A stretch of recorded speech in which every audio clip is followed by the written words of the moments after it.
साता समुद्रापलीकडे जाऊन जेव्हा स्वामी विवेकानंद म्हणतात ना, माय ब्रदर्स अँड सिस्टर्स, ते हिंदुत्व मग स्वीकार मान्य आहे.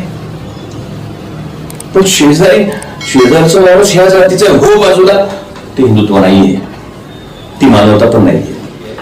आजचं वीरशिवाय उद्याचं लिंगायत आहे, मला खात्री आहे. अनुभव कोणी निर्माण केला? स्वर्णांनी. इष्टलिंग कोणी दिलं? स्वर्णांनी. वचन आंदोलन किंवा वचनाच्या माध्यमातून लोकप्रबोधनाचा प्रश्नांच्या पूर्वी वचन असतील, जगदासीबाईंची काही वचनं सापडतात, तो भाग वेगळा. एक लक्षात घ्या, या सगळ्या गोष्टींना सामूहिक रूप देऊन याचं संचालन बसवण्याने केलं म्हणून बसवण्याचं नाव घेतात. उलट आज जर मान्यता मिळाली उद्या सत्यानारायण घालतील. कसं करणार आपण? आमच्या येथे सण विविध धर्माला मान्यता मिळाल्यामुळे मोठ्या होम हवनाचा कार्यक्रम आहे. भौगोलिकदृष्ट्या मी हिंदू आहे, राष्ट्र म्हणून मी 100% हिंदूच आहे, संस्कृती म्हणूनही मी 100% हिंदू आहे. इतिहास, भूगोल, जीवशास्त्र, मानववंशशास्त्र सगळं म्हणून मी हिंदू आहे. पण उपासना पद्धती, परंपरा, धर्म या सगळ्या गोष्टीचा जर विचार केला तर माझी ओळख लिंगायत आहे. मी लिंगायत आहे. आता नमस्कार, शरणू शरणार्थी, आपलं सर्वांचं स्वागत. आज आपल्या सोबत आहेत शिवानंद हैबतपुरे सर. हैबतपुरे सर हे बसव कथाकार म्हणून प्रसिद्ध आहेत.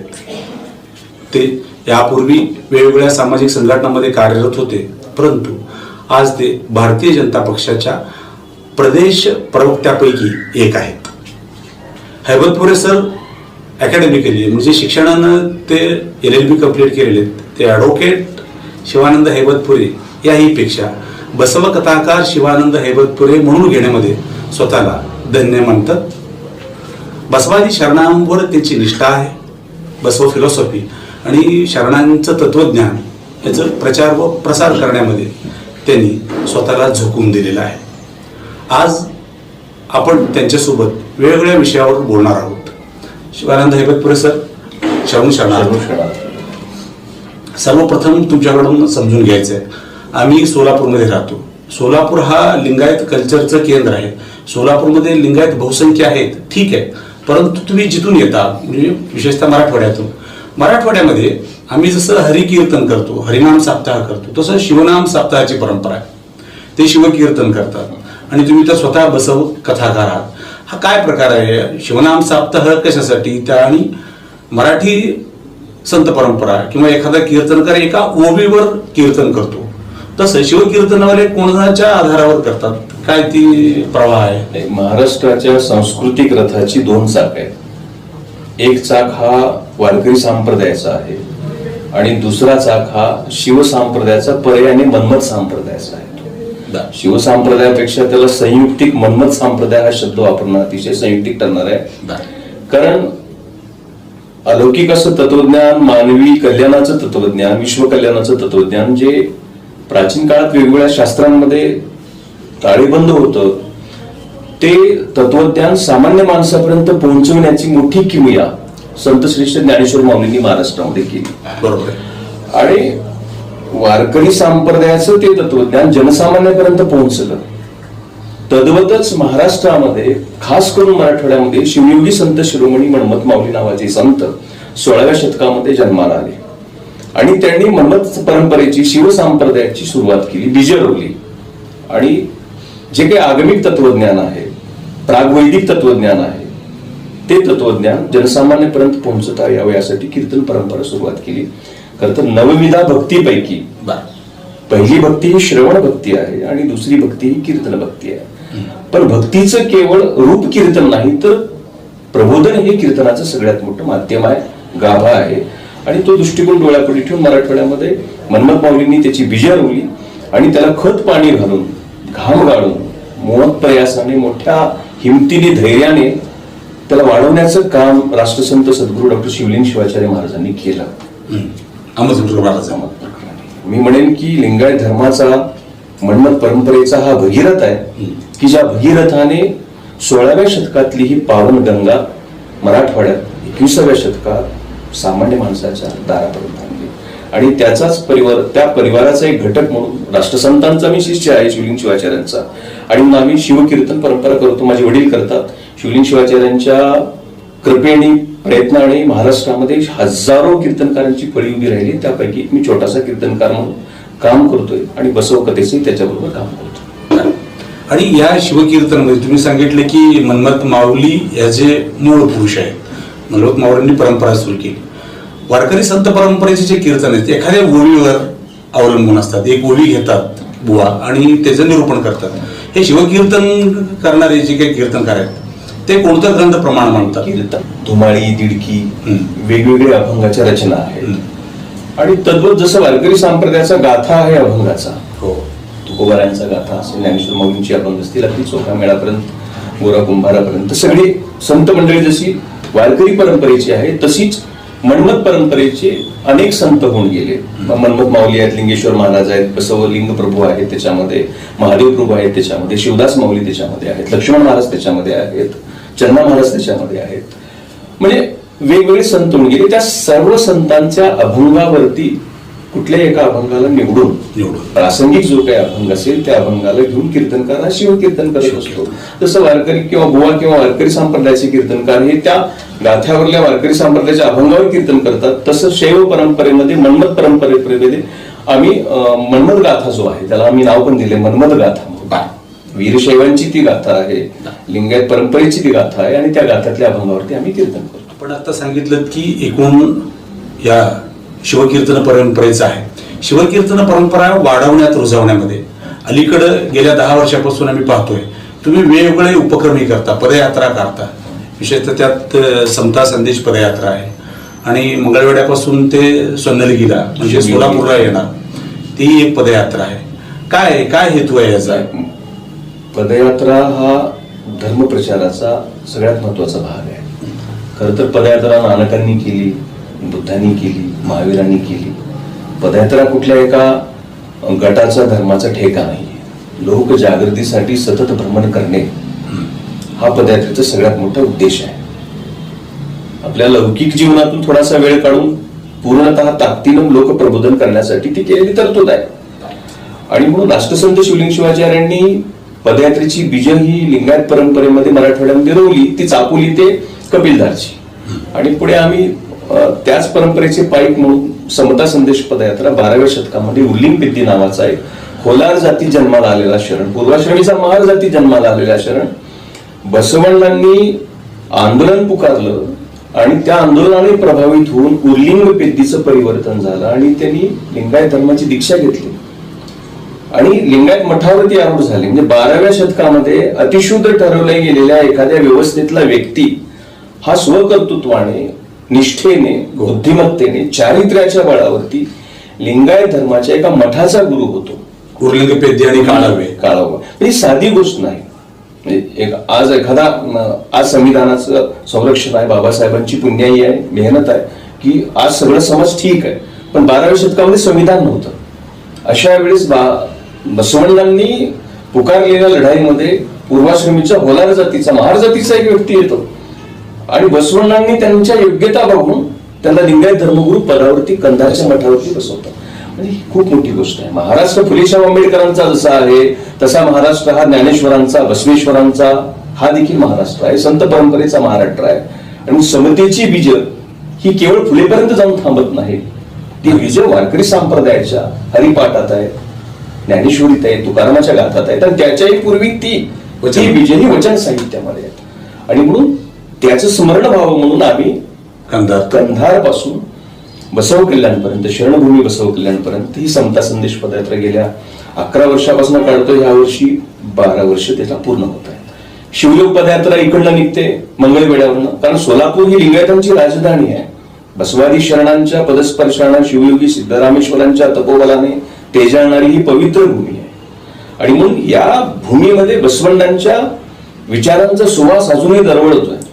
इथल्या तलावामध्ये बसवादी शरणांच्या पाद प्रक्षालनाने पवित्र झालेलं तीर्थ आहे, घाम आहे. आणि म्हणून याचं स्मरण आम्हाला असलं पाहिजे. सोलापूरने बसवण्णाला विसरू नये. बसवण्णांचं स्मरण ही सोलापूरची प्राथमिकता असली पाहिजे, कारण ही सिद्धरामेश्वरांची प्राथमिकता होती. आणि याचं स्मरण म्हणून आम्ही मंगळवेढ्यावरनं सोलापूरला शिवयोगी सिद्धरामेश्वरांच्या आणि सिद्धेश्वर महाराजांच्या चरणी नतमस्तक होण्यासाठी आम्ही गेल्या 2 वर्षापासून ही यात्रा काढतो आहोत आणि लोक प्रबोधनाचा हा जागर चालू आहे.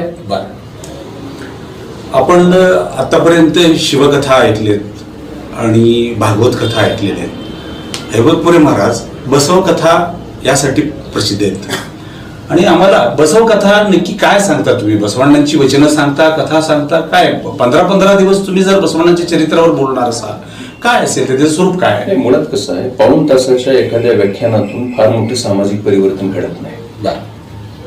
विषयाची मांडणी, शिवजयंती आहे, भीम जयंती आहे, बसव जयंती आहे, पाऊण तासामध्ये त्या महात्म्याचं कार्य आम्ही ठीक आहे, थोडीशी वातावरण निर्मिती होऊ शकते, पण पुढे काय होय. आणि म्हणून आम्ही विचार केला की रामकथा आहे, भागवत आहे, शिवकथा आहे, देवी भागवत आहे, गोमाता आहे, बऱ्याच कथा आहेत. हे कथेचं प्रयोजन काय की त्या कथेतलं चित्र, चरित्र आणि ते तत्व सामान्य माणसापर्यंत पोहोचावं हा त्या कथेचा उद्देश आहे. दुर्दैवाने आज कथा मनोरंजनाकडे पळत आहे.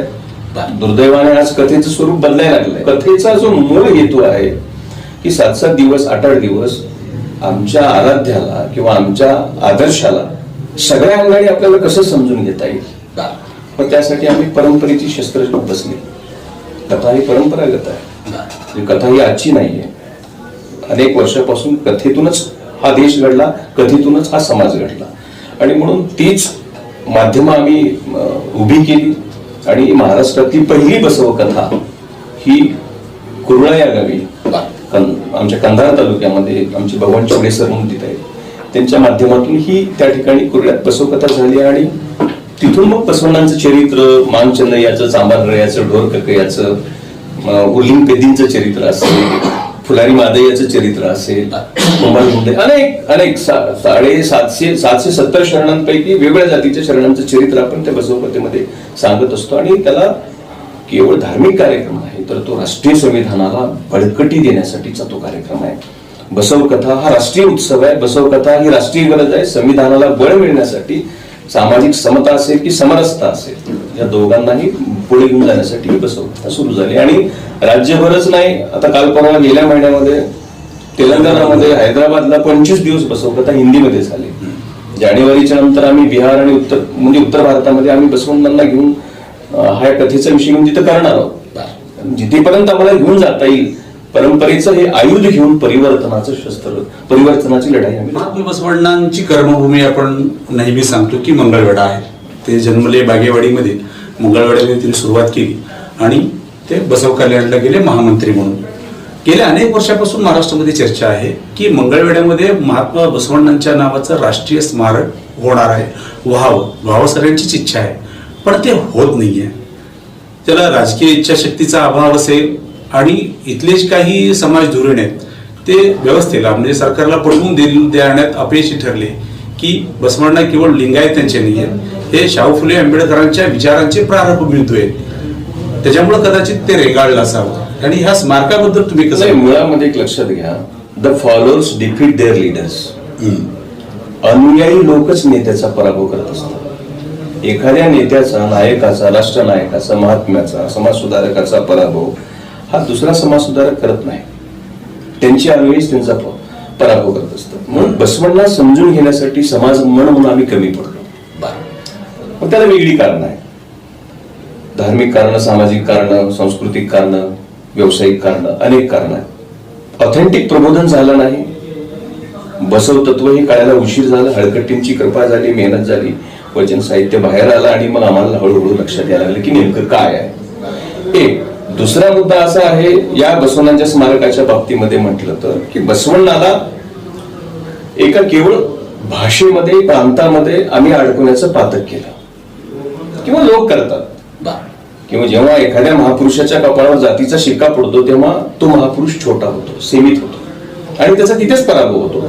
दुर्दैवाने तेच झालं आणि बसवण्णांच्या कपाळावर तर जाती धर्माचा शिक्का तर सोडा, प्रांताचा आणि भाषेचा शिक्का पडला. बसवण्ण विश्वमानव आहे. ज्ञानेश्वर माऊलींनी ज्या पद्धतीनं म्हटली विश्वची माझी घर किंवा परंपरेने सांगितलं वारकरी संप्रदायानं, ऐसी मती जयाची स्थिर म्हटले. सगळे वसुदैव कुटुंबकमची ही भावना आहे. तर हेच तत्वज्ञान बसवण्णांनी 12व्या शतकामध्ये मांडलं होतं आणि याच मंगळवेढ्यात ते झालं होतं.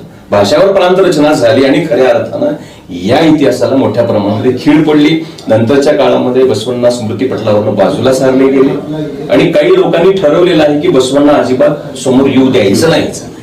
मग त्याला काही राजकीय लोक असतील, त्याच्यात काही धार्मिक लोक काही मठाधीशी असू शकतात, त्याच्यामध्ये कोणी असू शकतं की त्यांना हा बसवण्णा नको आहे. का नको आहे? कारण लोकांना शहाणं करणं, लोकांचा माथा जाग्यावर येणं म्हणजे बसवतत्व आहे आणि त्याचं स्मारक जर इथं केलं तर महाराष्ट्र विवेकी बनण्यामध्ये अजून गतिमान होईल. त्यामुळे महाराष्ट्र विवेकी बनण्याऐवजी विवेक शून्य बनला पाहिजे अशा प्रकारची वृत्ती राहायला पाहिजे. या सगळ्या गोष्टींमुळे कदाचित तो अडसर येत आहे. आणि दुसरी गोष्ट, राजकीय महत्वाकांक्षा हा नंतरचा भाग आहे, पण इथल्याही समाजामध्ये तेवढी जागृती असणं अतिशय गरजेचं आहे. त्यावेळेस तिथल्या संघटनांनी, सगळ्या संस्थांनी वगैरे प्रयत्न केलेत स्मारकासाठी. आम्ही कोणाच्या प्रयत्नाला दुष्ण ठेवत नाही. Everyone made his mind to participate in this movement. पण शेवटी त्याला जे यश मिळालं पाहिजे तेवढं मिळालं नाही. आणि काल परवा गेल्या मला वाटते 17 तारखेच्या जुलैमध्ये आम्ही मंत्रालयामध्ये मी स्वतः उपस्थित होतो. आमचे मित्र पडळकर साहेबांच्या उपस्थितीमध्ये, इथले स्थानिक आमदार आहेत मंगळवेढ्याचे, अवतारी साहेबांच्या उपस्थितीमध्ये, सगळेच जयकुमारजी गोरे पालकमंत्री यांच्या अध्यक्षतेखाली हा स्मारकाचा विषय झाला आणि त्याच्यानंतर त्याच्यावर एक शासकीय समिती आली. पण एवढ्यानं भागणार नाही, लक्षात घ्या, एवढ्यानं भागणार नाही. कारण याच्या अगोदरही 10 समित्या आल्यात आणि 10 समित्या गेल्यात. आम्ही प्रत्येक वेळी पोस्टर पाहिलेले. हा, मग ते लोक कसं आहे यासाठी. पण आता जबाबदार राजकीय पक्षाचाही जबाबदार कार्यकर्ता, त्यापेक्षा एक जबाबदार मानवी मूल्यावर प्रेम करणारा एक मानव म्हणून ही आपली सर्वांची जबाबदारी आहे की इथं स्मारक कसं होईल, पण त्याचा आदेश कोण होईल, उपादेश कोण होईल, हे सगळे गौण आहे. बसवण्णांच्या स्मारकाचा अर्थच बसवण्णांनी म्हणजे माझ्या लहान कुणी नाही, शरणांपेक्षा महान कुणी नाही. तेवढं कोणी होऊ दे, आमचं काही संबंध नाही. आमचं एवढंच म्हणणं आहे की आमचा फुटबॉल गुण आहे, बसवण्णा आमची अस्मिता आहे. मागल्या सरकारचे कटू अनुभव आहेत, आमच्या सरकारने ते कटू अनुभव देऊ नये यासाठी आम्ही जागरूक आहोत आणि तेवढेच कडक आहोत. कारण बसवण्णा हा आमच्या आत्मसन्मानाचा विषय आहे आणि आत्मसन्मानापेक्षा देव देखील मोठा नाही, ही आमची धारणा आहे. त्यामुळे स्मारकाचा फॉलोअप कसं करता येईल आम्ही त्या पद्धतीने करतोय. सरकार सकारात्मक आहे. मला स्वतः फडणवीस साहेबांनी म्हटलं की तुम्ही ह्याचा फॉलोअप घ्या, मी तुमच्या सोबत आहे. आता बघू कसं कसं होईल, का नाही, त्या पद्धतीने आम्ही प्रयत्नशील आहोत. बघू आता पुढे काय होतं. म्हणजे महाराष्ट्रासह कर्नाटकातल्या लोकांनी आशावादी राहावं, किमान या 5 वर्षात तरी होऊ दे म्हणून आम्ही प्रत्येक वेळी पोस्टर्स पाहिली, निधी मंजूर झाल्याच्या बातम्या केल्या आणि नंतर पुन्हा ऍज इट इज जैसे ते. आता समाज तो राहिलेला नाहीये, लक्षात घ्या. आपल्याला गप्पा मारून तुम्हाला आता गुंडाळता येणार नाही.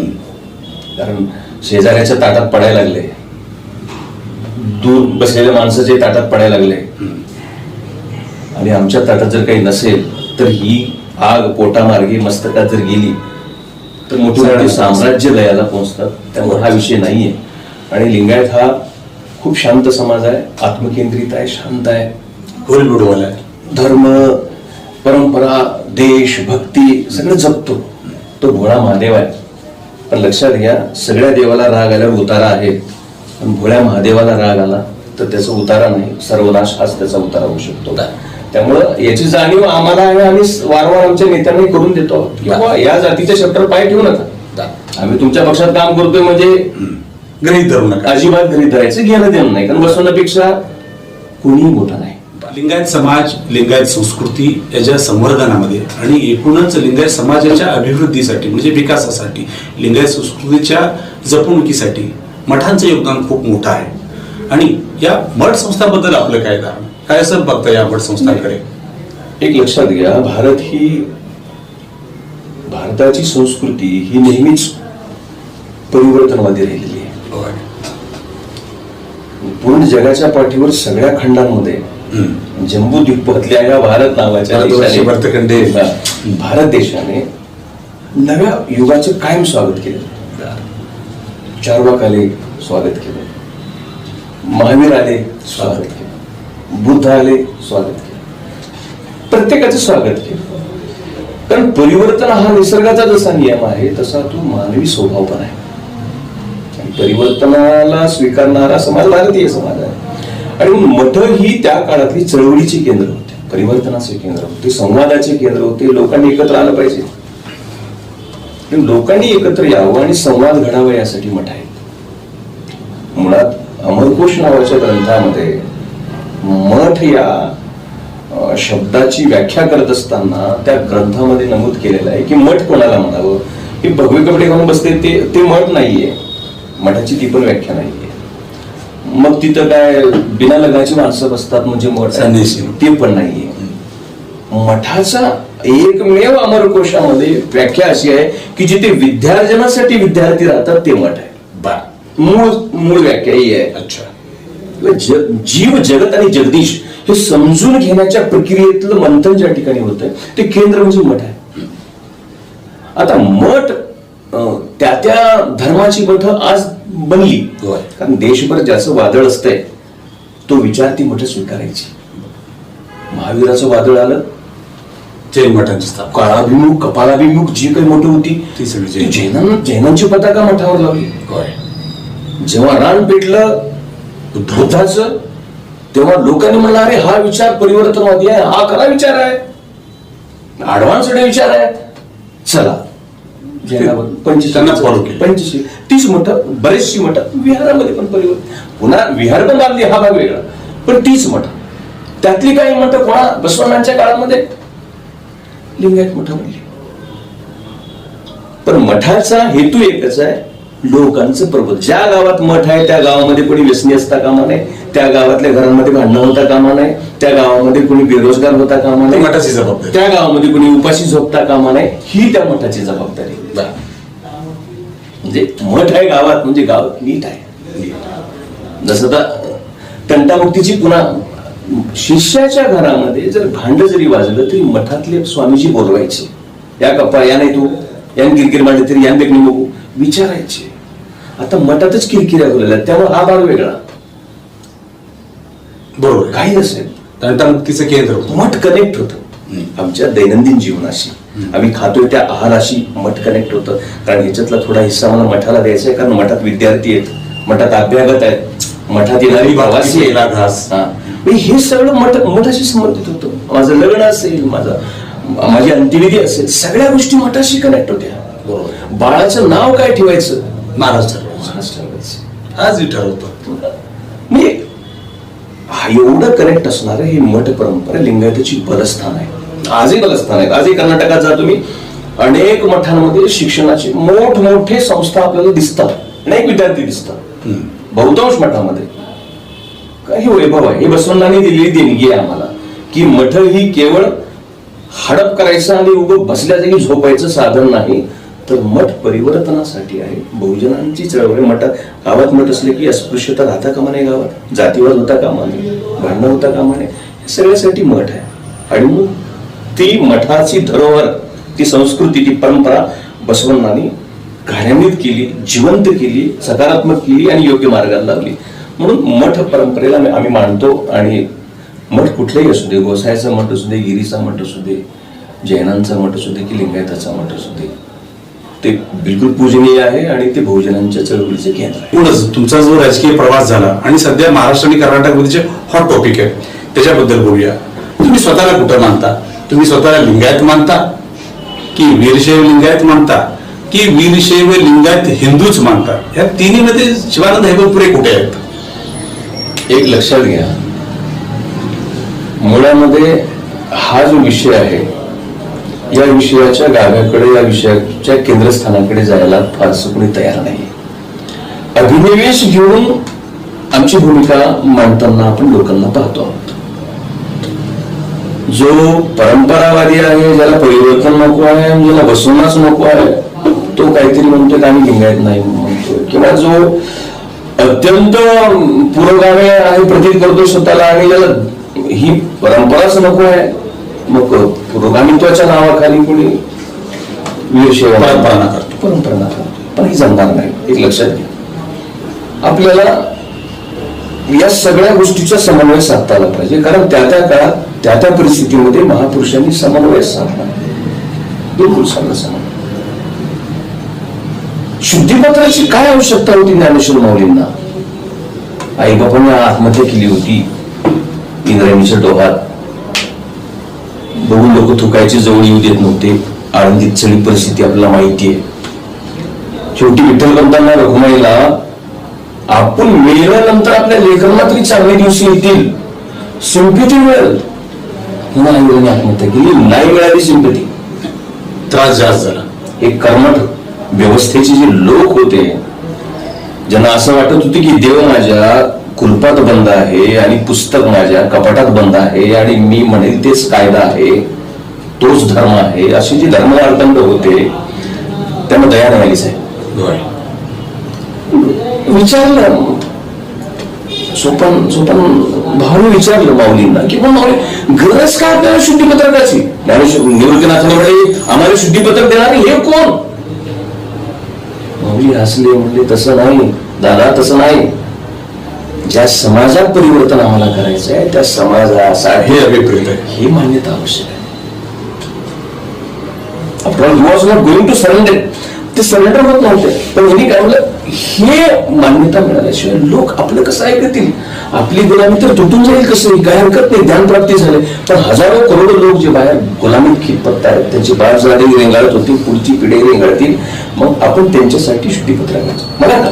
मग याचा अर्थ असा होतो का शुद्धीपत्रक पैठणला गेले, हे गेले, ते गेले, ते मिळवण्यासाठी ऍडिशन नाही. काय पचते तेही बघितलं पाहिजे. रोगी आहे, पेशंट आहे, मान्य आहे. हाय पॉवरचे इंजेक्शन दिल्यावर मरून जाईल किती जाग्यावर. आजाराचं औषध आणि आजार आणि त्याचबरोबर ज्याला आजार झालाय त्या आजारी असलेल्या रुग्णाची शारीरिक क्षमता या सगळ्याचा विचार करून औषध दिलं जातं.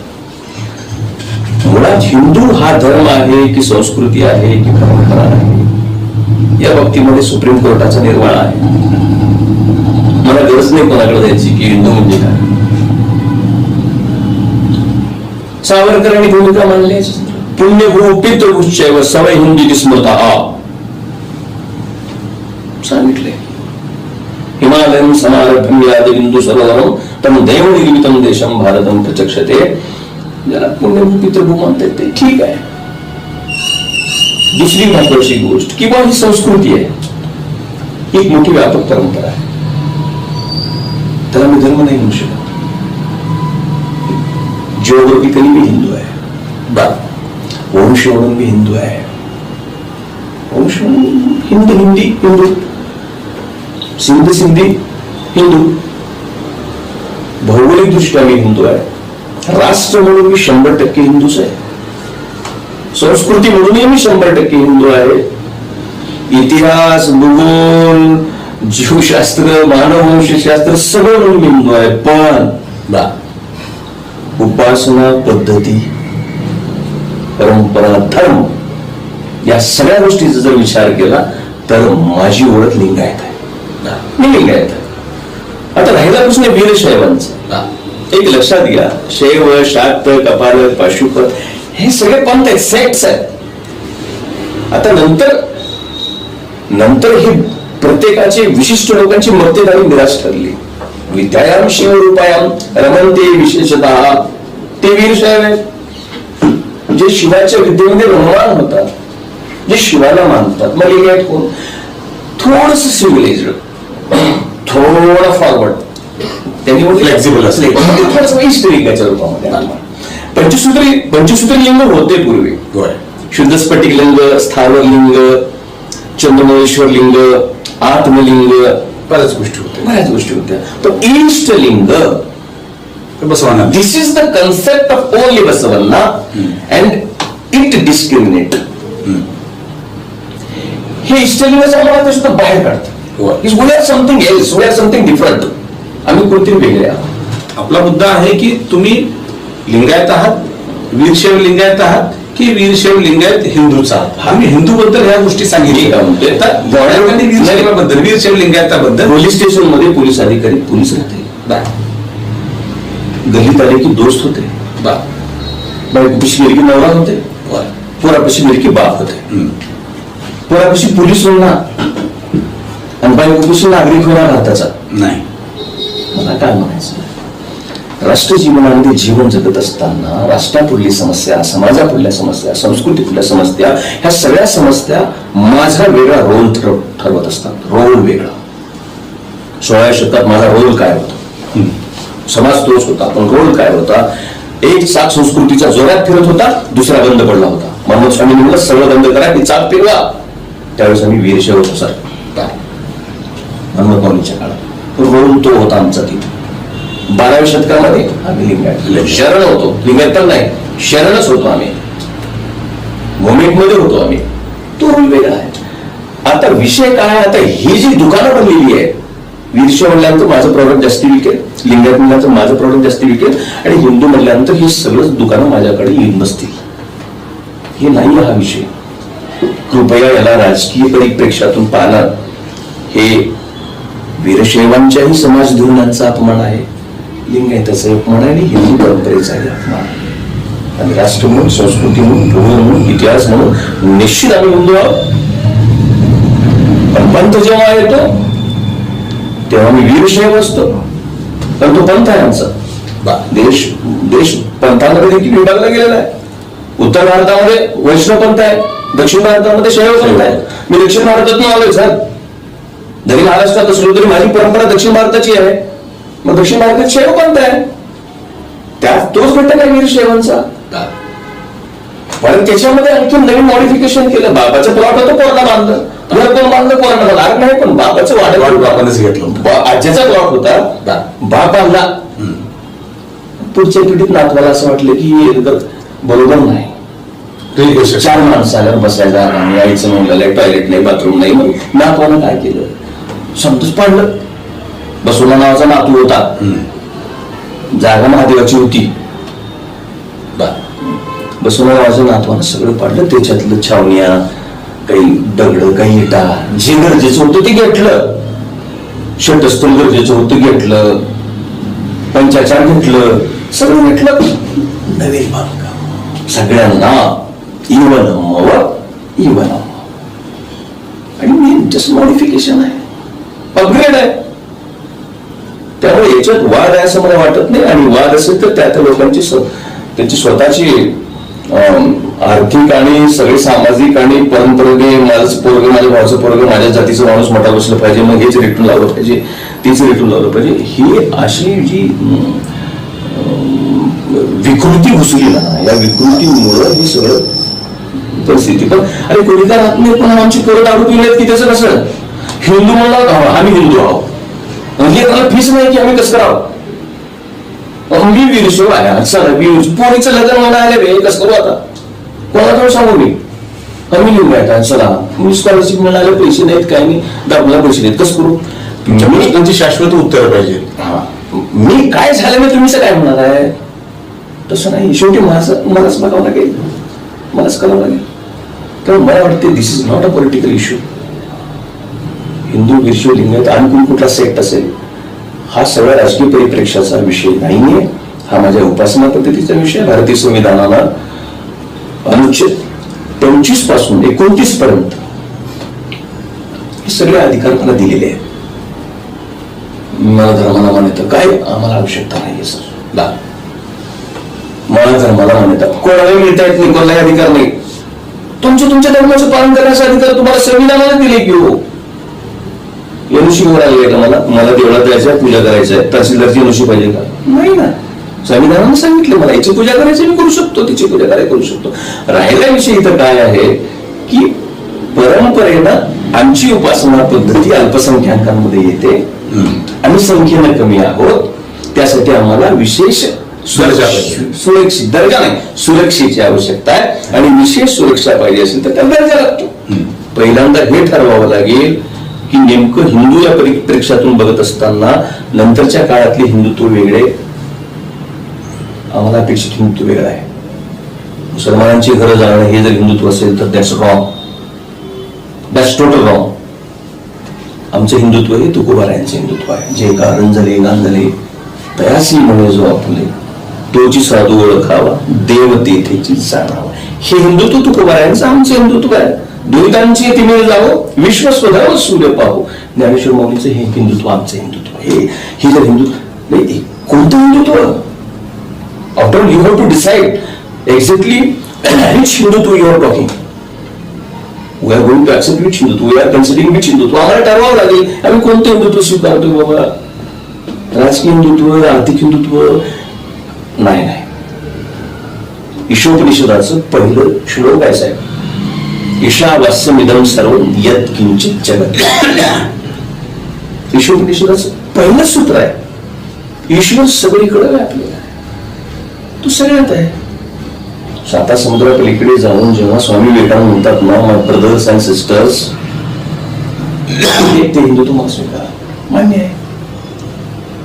पण शेजारचा माणूस ह्या जातीचा हो बाजूला, ते हिंदुत्व नाहीये, ती मानवता पण नाहीये. त्यामुळं दुर्दैवाने कालानुरूप कालौघातच संस्कृतीवरती देखील बरेच ग्लाने आल्या. आणि म्हणून मला असं वाटतंय की समाजाने या सगळ्या गोष्टीचा अतिशय बारकाईने विचार केला पाहिजे की राष्ट्र, संस्कृती, परंपरा या सगळ्या गोष्टी बिलकुल आम्ही हिंदू आहोत. शैव पंथाचा आम्ही आदर करतो, कारण बाप झाले शैव होते, बसवण्णा देखील शैव होते. विशेष नाही, वीरशैवांना दूर लोटण्याचा किंवा वीरशैवांचा द्वेष करण्याचा विषयच नाही. वीरशैव करतात ना लिंगायतांचं, त्याचं काय? करू दे. पण मला खात्री आहे आजचं वीरशैव उद्याचं लिंगायत आहे, मला खात्री आहे. कारण शेवटी सर्वांना पोट असलं. बरं, बसवण्णाने असं डिक्लेअर केलं नाही की चला या दिवशी मी धर्मस्थापन करतोय, आजच्या दिवशी धर्मस्थापन होत आहे, तुम्ही सगळेजण या, आपण सगळे फीत कापूया आणि धर्मस्थापन नाही होत. ठराव वगैरे करून नाही. धर्माची व्याख्याच एवढी आहे, धारणा धर्म इत्याहो धर्मोधार येते प्रजा. धर्म काय म्हणून समोर सांगितलं, धर्म तो कुणीचा जाणे दे. आपले धर्मनिष्ठतेवरती जे अधर्माची शीघ निमेष म्हणजे तोची धर्म देवी म्हटलंय, किंवा सिद्धांत शिरोमणींनी सांगितले दशकम धर्म लक्षणं म्हटले. धर्माची 10 लक्षणं आहेत. मुद्दा हा आहे की लिंगायत जो विचार आहे ते बसवण्णांना धर्म संस्थापक मानतं.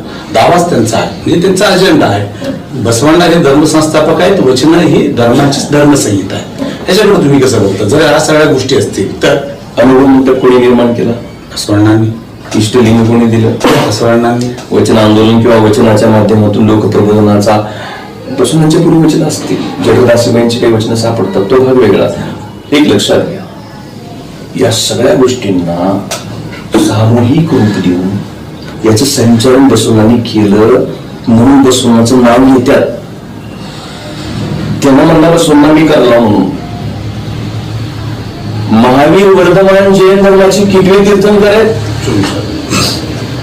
मग ते संस्थापक झाले का नाही? ऍक्च्युअल झाले का? नाही ना, ऍक्च्युअल झाले नाही, पण म्हणतात लोक. पूर्वी होत, बुद्धाने स्वतः सांगितले, I am not the last profit. माझ्या पूर्वी खूप बुद्ध आलेले, मी फक्त प्रगट झालो. मग तुमचं दुःख मला देखो नाही तुमच्या, त्याच्यामुळे पानाती पाता वगैरे शिका पदामध्ये ते सोडून सगळं ते प्रकट झालं. कारण संवेदनशील माणूस होता, लोक महाधर्मांचं वेगळी तरी दुःखी झाले, म्हणजे सगळं दुःख बघून उद्विग्न झाले तथागत. पण त्याच्यापूर्वी कुठे आले होते? बुद्धिझम त्याच्यापूर्वी होता. Energy cannot be created nor be destroyed. It can transfer from one form to another form. Religion you cannot establish, you cannot destroy. Just you can transfer. Baswannā is the transformation of Shaivism. He is not a founder, but he is a transformer. पण ट्रान्सफॉर्मरच महत्वाचा आहे. आणि माझ्या देखील वचन साहित्य निश्चित धर्मग्रंथ आहे. आणि का? आणि ते केवळ लिंगायत धर्माचा ग्रंथ नाहीये, तो मानव ग्रंथ आहे, मानवी मूल्यांचा ग्रंथ आहे. डोर कक्कय्या माझा बाप आहे असं म्हणणारे ते वचन जर असतील, हा माझा, हा माझा, हा माझा, मग खोडल संगम देवा आणि महा म्हणे मगरेंद्र सेवा, आम्ही सगळे तुझी शिल्लक राहावं. कळबेडा कलबेडा हुसिया नडगेलू बेड मुनी बेड अन्यरी असह्य पड बेड तरुण बनण्याचे बेड इतर हे धर्माचे नाहीये, हे नैतिकतेचे, हे नीतिमूल्याचे ग्रंथ आहेत. आता आम्ही आमच्या सोयीसाठी धर्माचं म्हणतो. मठ पण चालले पाहिजे, पाय पण धुले गेले पाहिजे, मठात दासो चालला पाहिजे, आमच्या गाड्या लाख करोड रुपयाच्या गाड्या, 1.5 लाख रुपयाचे मोबाईल पण पळले पाहिजे ना. मग त्याला धर्म करा. नाही, तो विचार सामान्य माणसाने अंगीकारणे एवढीच प्रक्रिया आहे माझ्या लेखी. बसव तत्व एखाद्या माणसानं अंगीकारणं हेच बसवण्याला अपेक्षित होतं. धर्म मान्यता मिळणं न मिळणं, ज्या दिवशी लोक सगळे एष्टलिंग धारण करतील त्या दिवशी आम्हाला मान्यता देण्याचं काही घेणं नाही. उलट आज जर मान्यता मिळाली तर उद्या सत्यनारायण घालतील. कसं करणार आपण?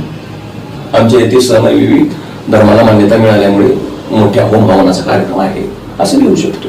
परफेक्ट प्रबोधनाची लिंगायतांना आवश्यकता आहे, या सगळ्या नाटकांची आवश्यकता नाही असं मला वाटतं. तुम्ही कीर्तनकार म्हणून शब्दप्रभू आहात आणि ह्याबद्दल तुमची मांडणी वगैरे समजू शकतो. एकूणच एक कार्यकर्ता म्हणून ज्या पक्षात तुम्ही सध्या आहात त्या परिप्रेक्षातून ह्या चळवळीकडे कसं होता? मी या चळवळीवाल्यांकडं हे अँटी वगैरे ते झालंय कसं मी सांगतो तुम्हाला. ब्राह्मणाला शिव्या देणं म्हणजे पुरोगामी, मराठ्याला शिव्या देणं म्हणजे ओबीसीचा नेता. ओबीसीचा नेता नाही, मराठ्याला शिव्या द्यायचं काहीच करायचं नाही.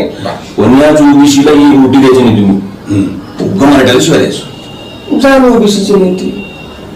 ब्राह्मणाला शिव्या पुरोगामी झालं, आंबेडकरी झालं.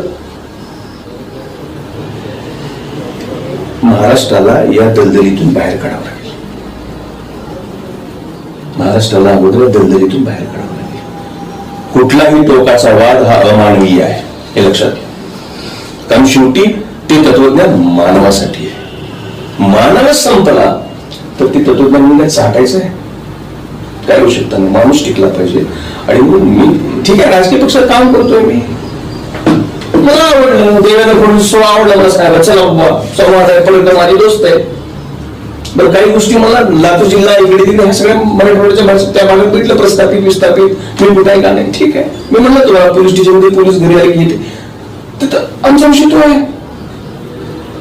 हे सगळं बघत असताना लिंगायत चळवळीकडे मी एका दृष्टीनं पाहतो आहे की तुम्ही अवजार बनू नका, तुम्ही मोहरा बनू नका. अनेक चळवळ्या आल्या आणि गेल्या, केवळ चळवळीचा वापर झाला, चळवळीचा वापर होतो. त्यामुळं लिंगायत चळवळ ही चळवळ होऊ नये, ते भक्ती आंदोलन असलं पाहिजे. जेव्हा चळवळ येते तेव्हा अनेक गोष्टी येतात, पण जेव्हा भक्ती आंदोलन येतं त्या ठिकाणी केवळ समर्पण येतं. बसवण्याचे आहे अर्पण. बसवण्याला हे अभिप्रेत नाही. लिंगायत चळवळ दॅट्स रॉंग स्टेटमेंट. चळवळ हा शब्द लिंगायतला वापरू नका, लावू नका. भक्ती आहे ती. बसवण्याने भक्ती केली. द्वेष हा चळवळीत एखाद्या चळवळीत द्वेषाची बीज राहू शकतात, निगेटिव्हिटी राहू शकते. वारकरी संप्रदायात काय द्वेष आहे? काय नाही. यारे यारे लहान थोडं भलते याची नारी नर सगळ्यांना घेऊन. त्यामुळं लिंगायत चळवळीतल्या कार्यकर्त्यांना माझी एकच विनंती आहे की आपण जगातले सगळ्यात पवित्र कार्य करत आहोत याचं पहिल्यांदा भान ठेवणं गरजेचं आहे. की मी जगातलं सगळ्यात पवित्र कार्य करतोय, मी बसव तत्व प्रचाराचं काम करतोय, ही जबाबदारी माझ्यावर आहे. तर मग पहिलं मला एक काम करता आलं पाहिजे, माणसं जोडता आली पाहिजेत आणि माणसं टिकवता आली पाहिजेत आणि टिकलेली जोडलेली माणसं ही समृद्ध करता आली पाहिजेत. या तीन गोष्टी जर चळवळीने केल्या तर निश्चित होईल. आणि यासाठी वचन साहित्यच ऐका, बाकी आमच्यासारख्या यांच्यासारख्या कोणासारख्याची काही ऐकू नका. वचन साहित्य फॉलो केलं की आपोआप माणूस बसवतो तो कळतो. त्यामुळे म्हणून माझं चळवळीत लोकांना एकच सांगणं आहे, बसव तत्वाकडे मी आणि माझं कुटुंब वळलं पाहिजे. पण निगेटिव्हिटी नाही, द्वेष नाही. याला शिवे दे, त्याला शिवे दे, ह्या जातीला दे, त्या जातीला दे, त्या पार्टीला दे, त्या व्यक्तीला त्या संघटनेला द्या, त्या संस्थेला, अजिबात नाही. बसव तत्व फॉलो करा. परा पश्चिंती मध्यमा वैखरी वाचा निमाला जेथ चारे म्हणले म्हणून स्वामींनी. ते कळाल्यानंतर माणूस बोलतच नाही, अशी परिस्थिती होती. तर हैबतपुरे साहेब आपण आम्हाला वेळ दिलात आणि एकूणच लिंगायत आंदोलन असेल, मठांची भूमिका असेल, शैव वीरशैव आणि लिंगायत यातला जे कन्फ्युजेस आहेत म्हणजे पडदे आहेत, आड पडदे, आपल्या पद्धतीनं आपण भूमिका मांडण्याचा प्रयत्न केला. त्याबद्दल मी आपला आभार मानतो आणि प्रेक्षकांचेही आभार मानतो. शरणू शरणार्थी.